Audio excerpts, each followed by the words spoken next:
من کان یؤمن باللہ والیوم الآخر فلیقل خیرا او لیصمت، جو اللہ کو مانتا ہے، آخرت کو مانتا ہے، اسے چاہیے کہ بات کرے تو خیر کی کرے ورنہ خاموش رہے۔ ایک بزرگ کہتے ہیں اگر تیرا بولنا چاندی ہے تو تیری خاموشی سونا ہے۔ وہ فرماتے ہیں میں ساری زندگی کبھی بھی خاموش رہ کے نہیں پچھتایا، جب بھی پچھتایا تو بول کے پچھتایا۔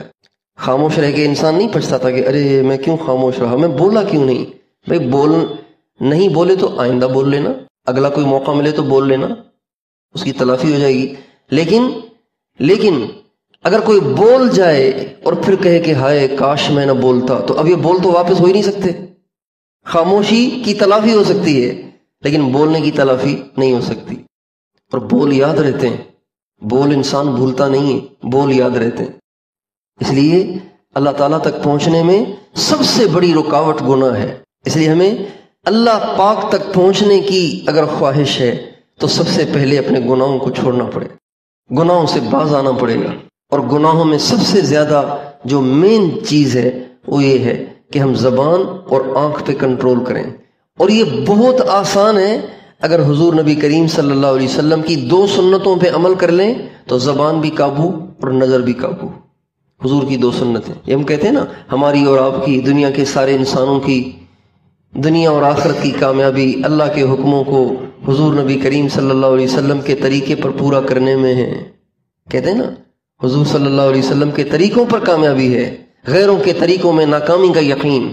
کلمے کے مقصد میں بتاتے ہیں نا، کیا مطلب ہے اس کا؟ یہی مطلب ہے اس کا۔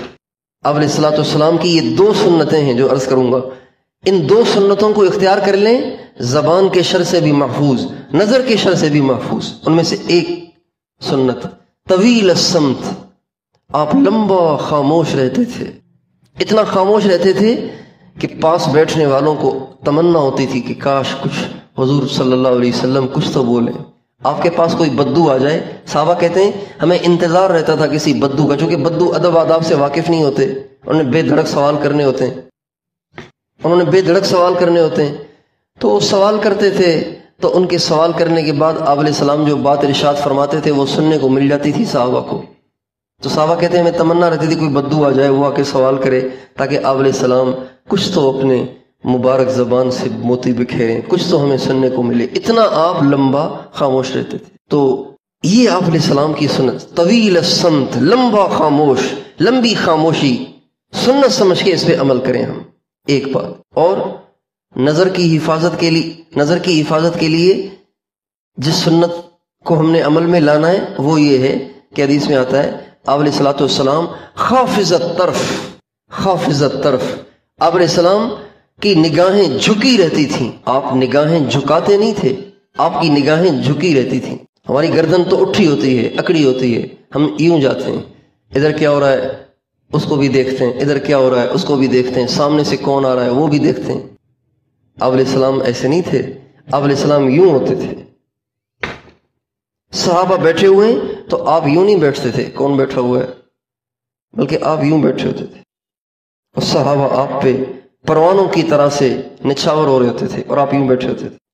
تو یہ جو کیفیت ہے نا، یہ جو عادت ہے، یہ جو ادا ہے آپ علیہ الصلوۃ والسلام کی، اس کو اگر کوئی پلے باندھ لے، زبان نظر کے شر سے محفوظ ہو جائے گا، بد نظری سے محفوظ ہو جائے گا۔ مشق کرنی پڑے گی تھوڑی سی، شروع میں جب یوں بیٹھیں گے تو شیطان کہے گا گردن ٹوٹ رہی ہے، بالکل درد ہو رہا ہے، اب تو تھوڑی سی تو اٹھا لو یوں کر کے۔ اگر گردن میں زیادہ درد ہو رہا ہے اور شیطان کہہ رہا ہے کہ اب تو ٹوٹ جائے گی گردن، تھوڑی سی اوپر اٹھاؤ، تو اگر اٹھاؤ بھی تو آنکھیں بند کر کے یوں اٹھاؤ، بس سانس لے لیا دوبارہ نیچے کر لے، جب عادی ہو جائیں گے تو پھر درد نہیں ہوگا۔ ان 2 سنتوں پہ جو عمل کر لے گا سارے گناہوں سے بچ جائے گا، سارے گناہوں سے بچ جائے گا۔ نماز میں دھیان بھی آ جائے گا، ذکر میں لذت بھی آ جائے گی، مراقبے میں دھیان بھی جمے گا، اور دل کی اللہ اللہ کی آواز سنائی دے گی اگر آپ یہ شروع کر لیں تو۔